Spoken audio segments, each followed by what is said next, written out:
Now let's discuss the definitions and equations of tangents and normals. Okay, the definitions first. A tangent is a straight line that touches a curve at a single point, and a normal is a straight line that is perpendicular to that tangent. So, for example, if you have this point over here, right, this line, this tangent line just touches this point and then goes down, right? It starts here, it just touches that point and it goes down. Okay, obviously I cannot draw that well, but you get the point. Okay, and the normal is the line at that point that is perpendicular to the tangent. So this is a 90-degree angle, right? Okay, now that that's cleared up, let's just see what else we have. Now the equation of the tangent. How do you find the equation of this line?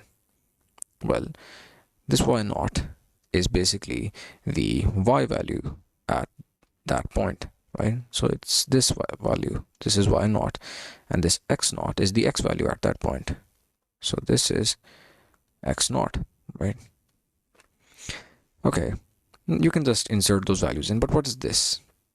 This is the derivative of the curve that you're taking the tangent on. Now the curve we have over here is a parabola, right? This parabola over here. And the first thing you need to do is find the derivative. Let's say that the equation of this parabola is f of x is equal to x squared plus, not x squared, let me just make it a little bit more difficult. Let's say it's 2x squared plus 3x plus 4.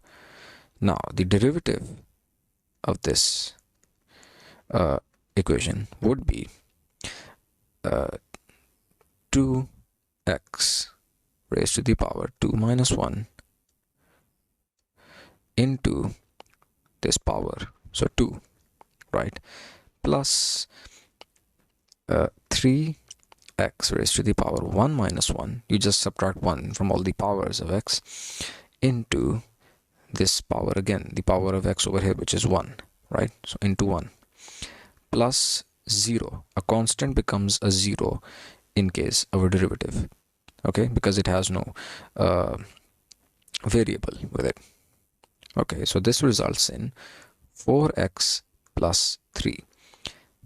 This is the equation of the derivative of this parabola, and then you insert the x value of that point, so this x value, right, into this equation. So that would be 4 into whatever you have as your x value plus 3. And once you have that, you have the complete equation of the tangent in terms of this y and this x. Now the equation of the normal is obviously you just take the negative reciprocal of the gradient you found over here, which is f prime of x naught, right? And the rest remains the same. So you have this as your equation of the normal at this particular point, or any point really, just that the y naught and x naught values change. But these are the ways to find the equations of the tangents and the normals.